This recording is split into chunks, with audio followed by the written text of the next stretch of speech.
Action research क्या मतलब है कि खुद की प्रॉब्लम पर थ्योरी अप्लाई करना और रिजल्ट देखकर टूल या थ्योरी बनाना। बिल्कुल। सबसे पहले सिस्टमेटिक ऑब्जर्वेशन। तो नल हाइपोथेसिस का मतलब होता है कोई सिग्निफिकेंट चेंज नहीं आता। टेस्टिंग टूल आप Z test, T test, chi square use कर सकते हैं। Errors in the sampling bias, sampling error बोला जा रहा है इसको। तो पता है कि लग रहा है कि एंग्जाइटी पैदा कैसे हुई, क्या ये उस टोन से हुई, क्या एग्ज़ाम से हुई, या बचपन की किसी मेमोरी से हुई। अगर मैं कहूँगी तो एग्ज़ाम से हुई है बिल्कुल, और कुछ बिहेवियर ऐसा था कॉलेज में उससे भी हुई है, घर में भी हुई है।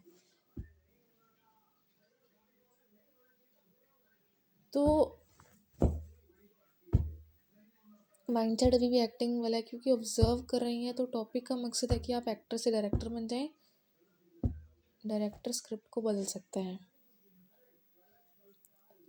ये चीज़ इसमें नहीं काम आएगी, दोबारा ही करना पड़ेगा।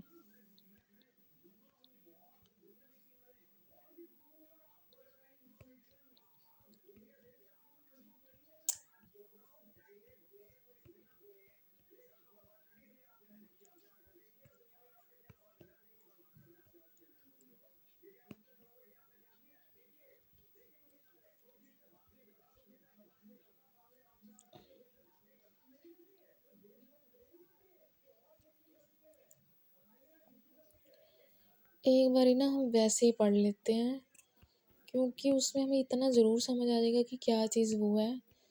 जैसे कि ये चीज़ टूल क्यों है, क्योंकि ऐसी पावर है जो कि ऑब्जेक्टिविटी, जब अपनी प्रॉब्लम को हाइपोथेसिस का नाम दे देते हैं, वो दर्द नहीं रहता, वो डेटा बन जाता है और डेटा को सॉल्व किया जा सकता है, दर्द को सिर्फ सहा जा सकता है।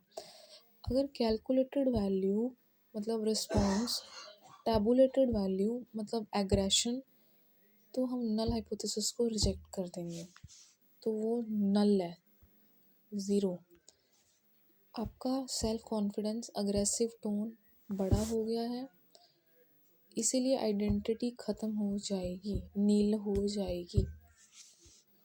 यहाँ पे कॉन्फिडेंस है मेरा हाइपोथेसिस, तो हमें कंप्लीट होना है।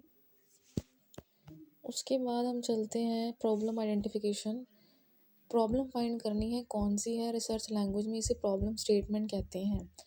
कोर प्रॉब्लम है cognitive dissonance between intuitive self and environmental concentrates.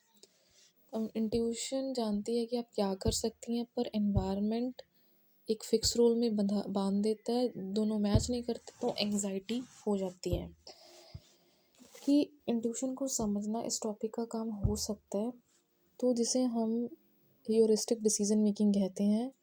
एक ऐसी थ्योरी बनाएंगे जहाँ इंट्यूशन को डेटा माना जाएगा। इंट्यूशन कह रही है कि दिमाग की सुन, स्ट्रेस कह रहा है चुप रहे, तो नल हाइपोथेसिस फेल हो रहा है, स्ट्रेस अपने डाटा को करप्ट कर रहा है।